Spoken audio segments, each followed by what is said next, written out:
Assalamualaikum warahmatullahi wabarakatuh. Hai semuanya, perkenalkan nama saya Salwa Nabila Zahra dengan NIM 240710033 dari Program Studi Pendidikan Matematika Fakultas Keguruan dan Ilmu Pendidikan Universitas Malikus Saleh. Nah, jadi pada video kali ini saya akan menjelaskan mengenai proses metamorfosis ataupun proses perubahan dari Merasilu menjadi Sultan Malikus Saleh. Tonton terus videonya ya. Teman-teman, jadi Merasilu ini adalah seorang pemimpin lokal di wilayah yang kemudian dikenal dengan Kesultanan Samudra Pasai.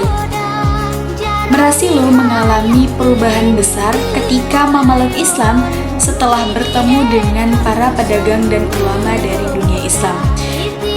Nah, kemudian setelah beliau masuk Islam ini, beliau mengganti namanya menjadi Sultan Malikus Saleh serta menjadi pendiri dan sultan pertama di Kesultanan Samudra Pasai pada abad ke-13. Baik teman-teman, sekarang kita masuk ke latar belakang sejarah.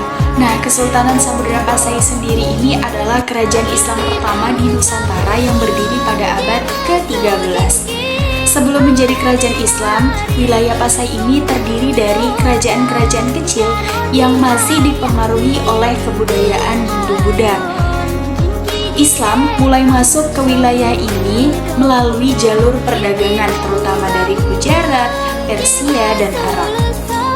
Penyebaran Islam di wilayah ini semakin kuat dengan kedatangan para ulama yang membawa ajaran Islam ke penduduk setempat. Lalu, apa saja sih faktor-faktor yang mempengaruhi Merasilu hingga akhirnya beliau ini tertarik untuk memeluk Islam?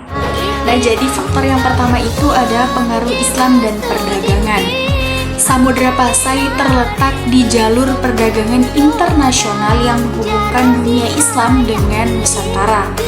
Banyak pedagang dari dunia Islam seperti Gujarat, Persia, dan Arab yang membawa ajaran Islam ke Pasai.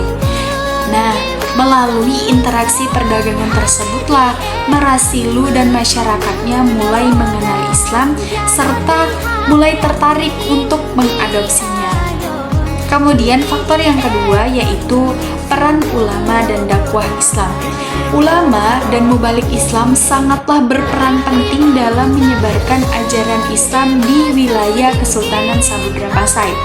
Merasilu mendapatkan pengaruh dari ulama yang mengajarkan Islam dengan sistem kepercayaan dan sistem pemerintahan.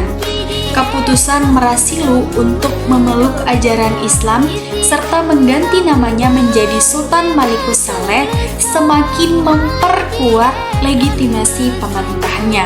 Faktor yang ketiga yaitu legitimasi kekuasaan dan integrasi dengan dunia Islam.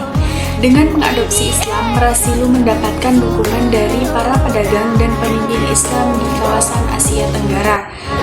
Islam memberikan dasar hukum serta sistem administrasi yang lebih teratur dan juga meningkatkan stabilitas politik kerajaan.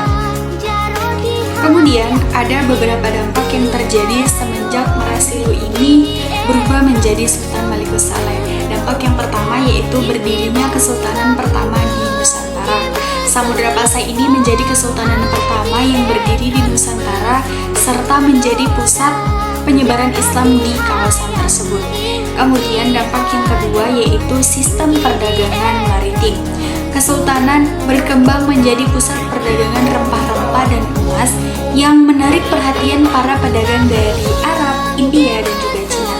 Kemudian dampak yang ketiga yaitu pusat penyebaran Islam. Kesultanan Samudra Pasai menjadi pusat dakwah yang mengajarkan ajaran-ajaran Islam ke daerah-daerah lain seperti Sumatera, Jawa, dan juga Semenanjung Malaya. Dan dampak yang terakhir yaitu sistem pemerintahan Islam.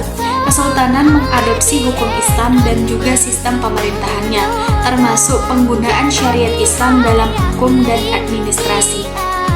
Jadi teman-teman, transformasi Merasilu menjadi Sultan Malikus Saleh tidak hanya mengubah sejarah pribadinya, tetapi juga awal perkembangan Islam di Nusantara dan juga memberikan pengaruh besar bagi jalannya sejarah di wilayah tersebut.